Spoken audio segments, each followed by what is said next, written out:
I don't like saying bad things about books in general because just it gives them a bad rep. It discourages other people who want to read them. But then again, I really feel like it is needed to be said because if I read a book that's completely terrible, I want to let you guys know because I don't want you to waste your time reading something when you could be reading something much better. But then again, everyone has different opinions and you could like something I completely hate and I could hate something you love. So therefore, this is just a very, very whatever video, but I'm gonna film it anyway. And today's video is the most disappointing books that I read in 2014.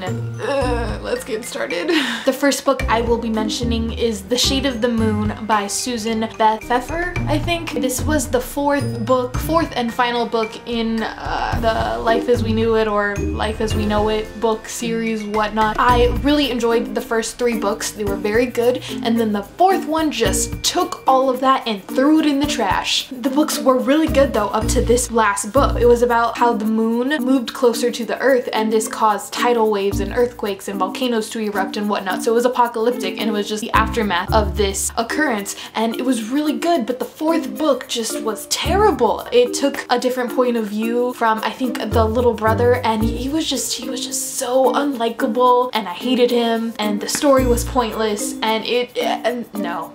The next book would be Andromeda Klein by Frank Portman, I think. This book was just very odd, and not in a good way. There was a few odd books I read this year that were really good. This one was just not. And I don't know, it was pretty much just about a girl who was trying to save her library that she worked at from being closed down. And she was just an odd character. The writing style was really weird. It wasn't my cup of tea. I didn't enjoy it. It was just bizarre. I didn't find it very likable. The Mermaid Chair by Sue Monk Kidd. I was really excited to read this book just because it was the lady who wrote The Secret Life of Bees. I haven't yet read that book, but I wanted to read this book because the cover was really pretty, and I didn't know what I was getting into when I was reading it, and I just regret reading it so much because such a terrible book. You know how characters in books really make it for you. If you have a good, strong lead character, they could usually just keep this book rolling, and this lead character in this book was just so...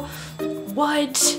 No. I really hated the main character in this book, and she was just all over the place and made stupid decisions, and the love story in this book was just not believable and it was stupid, so I didn't like the book. Flood by Stephen Baxter. This book was really disappointing. I have a love-hate relationship with it because I really liked the plot. I really liked the aspect of it. It just wasn't done well enough. It had potential, it just kind of didn't do it justice. Sadly, the next one is Sisters Red by Jackson Pierce. I was really excited to read this book because I really enjoy fairy tale retellings. When I found out that this was a retelling of the Little Red Riding Hood, I got really excited because it sounded really cool. It was one of those cases where there was insta love and I didn't like it. It wasn't believable and the writing wasn't the best and the story felt just really like pushed and forced. I didn't enjoy it. I feel like a lot of other people might like it though, so if you're younger and you really like you know, retellings or just fantasy or whatever the case,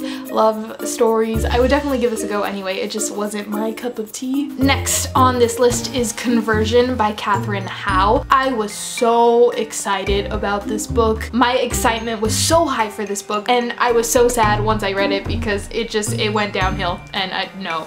This book was about a boarding school where occurrences were taking place that sort of mimicked that from The Crucible, which is a book that dealt with the Salem witch trials. So that synopsis really hooked me, and I was so excited because I felt like this story could have been so awesome. It had amazing potential. It just was not done well. It was terrible. I hated the writing, the main character. I did not like you. There was a lot of characters and they were all just stupid and I didn't like them. And moving on, because this book makes me angry. The next book on this list makes me really sad to mention because I love the series as a whole. This third book just really disappointed me, and that is gonna go to Unsold by Neil Shusterman. I feel like this book was probably a filler for the next book. Even though I was really disappointed with the third book, I am still really excited for the last book. Like I said, this book felt just like a filler, and it was like a filler book where nothing happened. I mean, granted, I still love the characters. I love the characters and I love the writing, and I still love you, Neil Shusterman. You're awesome. But I just feel this book was really boring and nothing happened. And the last book on this list is probably the worst book I have ever read in my life, or at least one of the two worst books that I've ever read in my life, and that goes to Hemlock Grove by Brian McGreevy. I don't even know your name. I don't really care because I hated this book. I felt so angry reading this book because the book made me feel like it was trying to be funny and you weren't funny. The book was just all over the place. The story was stupid. The love story was stupid. It was just no. That book is about werewolves, by the way. I forgot to mention that. But yeah, terrible werewolf book. I really recommend you never to read this book.